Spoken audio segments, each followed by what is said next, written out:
ಇನ್ನು ಉಡುಪಿ ಜಿಲ್ಲೆಯಲ್ಲಿ ವರುಣನ ಆರ್ಭಟ ಜೋರಾಗಿದೆ. ಇಂದು ಉಡುಪಿ ಜಿಲ್ಲೆಯ ಶಾಲೆಗಳಿಗೆ ರಜೆಯನ್ನ ಕೂಡ ಘೋಷಣೆ ಮಾಡಲಾಗಿದೆ. ಭಾರೀ ಮಳೆಯ ಮುನ್ಸೂಚನೆ ಹಿನ್ನೆಲೆಯಲ್ಲಿ ರಜೆ ಘೋಷಣೆಯಾಗಿದೆ. ಎಲ್ಲ ಅಂಗನವಾಡಿ, ಸರ್ಕಾರಿ ಅನುದಾನಿತ ಶಾಲೆ, ಖಾಸಗಿ ಪ್ರಾಥಮಿಕ ಪ್ರೌಢಶಾಲೆಗಳಿಗೆ ರಜೆ ಘೋಷಣೆ ಆಗಿದೆ. ಕರಾವಳಿ ಜಿಲ್ಲೆಗಳಲ್ಲಿ ವರುಣನ ಆರ್ಭಟ ಮುಂದುವರೆದಿದೆ.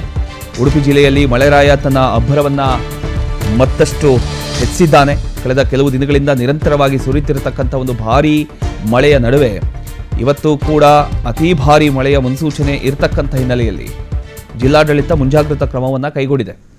ಭಾರತೀಯ ಹವಾಮಾನ ಇಲಾಖೆ ನೀಡಿರತಕ್ಕಂಥ ಒಂದು ಮುನ್ಸೂಚನೆಯಂತೆ ಉಡುಪಿ ಜಿಲ್ಲೆಯಲ್ಲಿ ಇಂದು ಭಾರೀ ಮಳೆಯಾಗ್ತಕ್ಕಂಥ ಸಾಧ್ಯತೆ ಇರೋದರಿಂದ ವಿದ್ಯಾರ್ಥಿಗಳ ಸುರಕ್ಷತೆಯನ್ನು ಗಮನದಲ್ಲಿ ಇಟ್ಕೊಂಡು ಜಿಲ್ಲೆಯ ಎಲ್ಲ ಶಾಲೆಗಳಿಗೆ ರಜೆಯನ್ನು ಘೋಷಣೆ ಮಾಡಲಾಗಿದೆ. ಜಿಲ್ಲಾಡಳಿತದ ಆದೇಶದಂತೆ ಎಲ್ಲ ಅಂಗನವಾಡಿ ಕೇಂದ್ರಗಳಾಗಿರಬಹುದು, ಸರ್ಕಾರಿ ಶಾಲೆಗಳಾಗಿರಬಹುದು, ಅನುದಾನಿತ ಶಾಲೆಗಳಾಗಿರಬಹುದು, ಖಾಸಗಿ ಪ್ರಾಥಮಿಕ ಹಾಗೂ ಪ್ರೌಢ ಶಾಲೆಗಳು ಇವತ್ತು ಬಂದ್ ಆಗಿರುತ್ತೆ.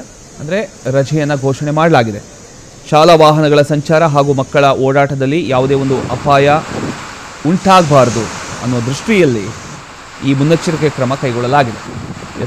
ಆ ಭಾಗದ ಒಂದು ದೃಶ್ಯವನ್ನು ಕೂಡ ನೀವು ಗಮನಿಸ್ತಾ ಇದ್ದೀರಿ. ಜೋರಾದ ಗಾಳಿ, ಮಳೆ, ಎಲ್ಲ ಕಡೆ ನೀರು ತುಂಬ ಹೋಗಿದೆ. ರಸ್ತೆಗಳು ಕಂಪ್ಲೀಟಾಗಿ ಜಲಾವೃತಗೊಂಡಿದೆ. ಇದೇ ವೇಳೆ ಕರಾವಳಿ ಭಾಗದಲ್ಲಿ ನದಿಗಳು, ಹೊಳೆಗಳು ಹಾಗೂ ತಗ್ಗು ಪ್ರದೇಶಗಳಲ್ಲಿ ನೀರಿನ ಮಟ್ಟ ಏರಿಕೆ ಆಗ್ತಿರೋದ್ರಿಂದ ಸಾರ್ವಜನಿಕರು ಅನಗತ್ಯವಾಗಿ ಹೊರಗಡೆ ಸಂಚರಿಸಬಾರ್ದು ಅಂತ ಜಿಲ್ಲಾಡಳಿತ ಮನವಿಯನ್ನು ಮಾಡ್ಕೊಂಡಿದೆ.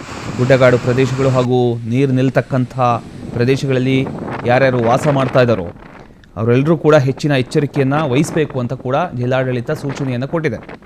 ಮೀನುಗಾರರು ಕೂಡ ಸಮುದ್ರಕ್ಕೆ ಇಳಿಬಾರ್ದು ಅಂತ ಎಚ್ಚರಿಕೆ ನೀಡಲಾಗಿದೆ.